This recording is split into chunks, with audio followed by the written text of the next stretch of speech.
Hi everybody. So we are making our pies for the holidays, and one of the things about pie making is so many people end up buying a crust because they don't realize how easy it is to make a crust at home. And so Taylor and I are going to be making our crust for our pumpkin pie, and we're making a Kentucky pie, which are my two favorite pies. And so the first thing that we did is we mixed our dry ingredients. And so you want to mix your flour or whatever you have. So the recipe I have uses flour, sugar, salt.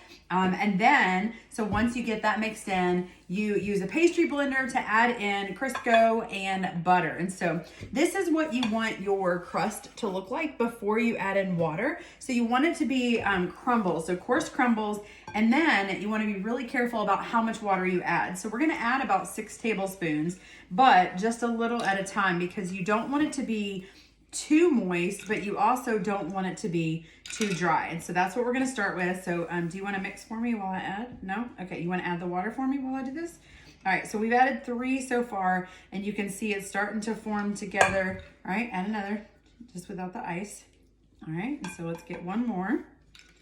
And we're going to mix this really well. There we go. All right, let's let it sit for just a second. You want it to form a ball. That's what we're looking for. So we're wanting it to come together enough that it sticks together, but not that it is so wet that it's sticky, if that makes sense.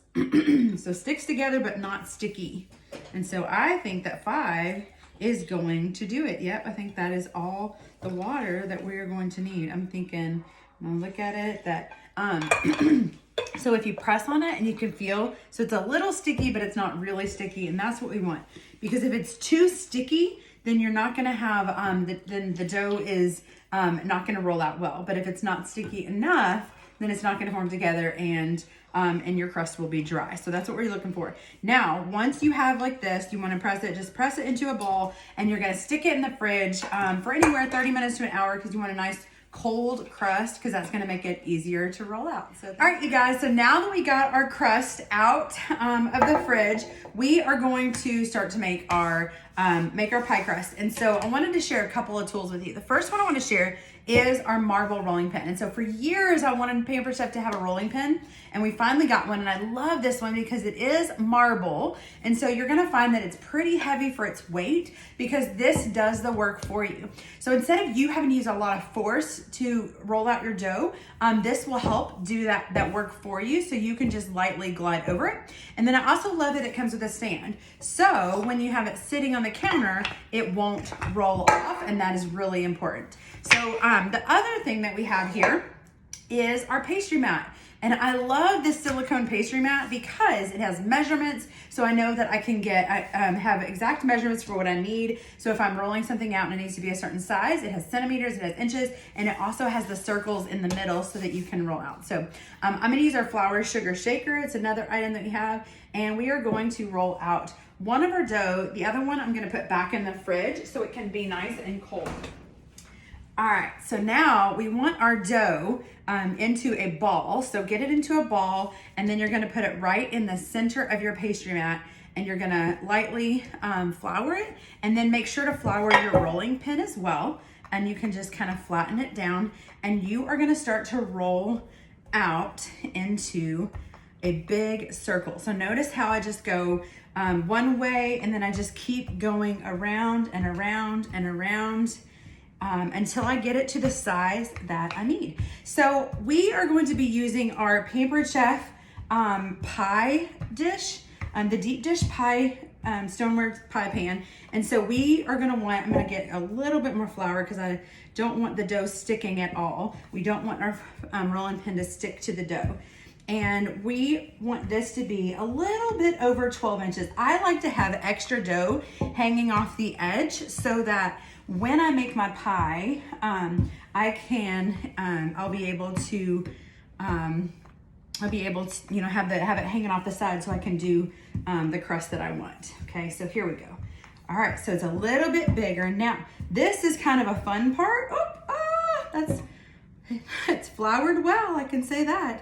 All right, so there we go. Okay, so that needed a little bit more flour here so that doesn't happen. Okay, so here we go. Little bit bigger, gonna roll it out. Okay, now, so The next thing that we want to do is we are going to roll it over top of itself. And that's going to make it easier to transfer it into our deep dish pie plate. So the way that I like to do this, another reason I love this, is easily pick up from the bottom, and you're going to hold it to fold it over itself like so. Oh, it folded back a little bit, but that's okay. We can just kind of pull it over. So just like that. And then you're going to fold it the other way, which I might take it and fold it that way. So it doesn't have to be perfect, but the idea is it's going to make it so much easier to transfer it into your deep dish pie plate. Now, what I love about the Pampered Chef deep dish pie plate is everything tastes better in a stone, right? So see, this is much easier to handle a crust that's this way, and you're going to put it in approximately like the middle, and you'll be able to unfold it across, and then you'll be able to unfold it over. And so of course it's not going to be perfect, but it makes it a lot easier so that you don't end up tearing your crust like I just did. Now I will tell you, I'm not a perfectionist, but I did learn this little tip from one of my baking students that she loves to bake, is to take a little piece of dough and then stick on the inside, so you can see this, to push the dough down around the inside of it. And that is going to keep it, or it's going to help keep from tearing the dough as you're pressing it in, okay? Then you have a couple of choices. We are going to fill this. You can blind bake. So if you blind bake, it keeps it from puffing up. So prick it a little bit, stick it in the oven for a little bit. But what we are going to do is I am going to fill it, and then we are going to crimp the crust, okay? So let's get to that. All right, you guys, so I've got the dough. So what we're gonna be doing is a Kentucky pie. So I have my dough that I'd already mixed up. So this Kentucky pie, if you haven't ever seen it, I could probably use some more dough because this is a really deep dish pie. But Kentucky pie is a mixture of sugar, pecans, a little bit of flour. It's got butter. It's got all the good stuff in it. And so it's absolutely amazing. So here we go. We're going to put our Kentucky pie. This is one of my favorite recipes for the holidays. And so, yeah, so it'll get a little bit bigger, but we are going to, so I'm going to, fold the dough down a little bit. So, all right, so here we go. So the next step that you're going to do is you can crimp your dough. There's a couple different things you can do. So if you're in a regular a pie crust, what you can do is you can take one of these really expensive tools, a fork, and so you can cut off the edge of your dough.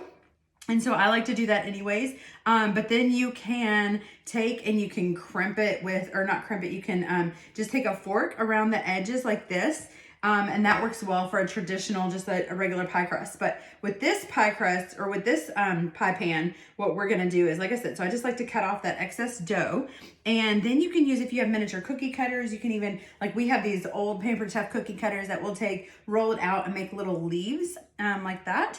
But what I like to do is I am going to first, I fold in that little bit of dough. So I fold it in first. And it doesn't have to be like beautiful, but just kind of fold it to the inside, kind of rolling it onto the inside of this pan. Just a little bit onto the inside. And I just kind of fold it down as I roll it in, and I'm trying to make it all even to where it's about the same size crust in here. So it's not going to be, you know, a gigantic crust on any certain area. I will say that crust, making it pretty, is not my forte. I am good at making a homemade crust, but not making a pretty homemade crust. And so, so here we are. All right, so we've got it kind of rolled down a little bit, and we want to roll it down, kind of down close by. I'm going to take a little bit more of this off here, and then I'll show you what you can do to it next.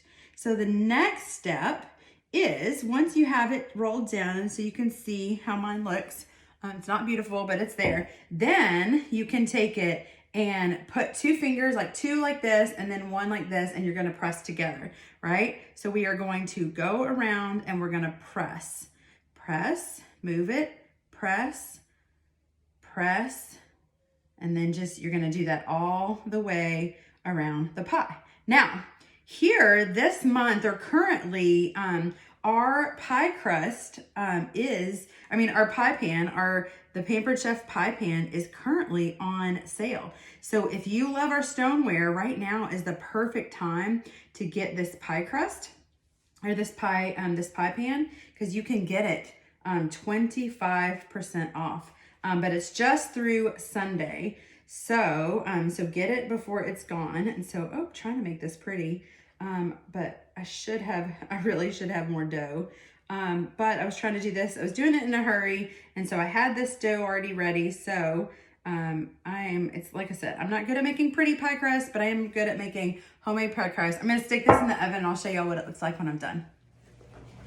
Here we go. Right out of the oven, our Kentucky pie. And this is basically like a big chocolate chip cookie. So you can see baking a pie, crust and all, is not that hard. You can totally do it. So I encourage you, make your own pie from scratch for making your crust and everything. And I can't wait to see how yours turns out. Happy holidays.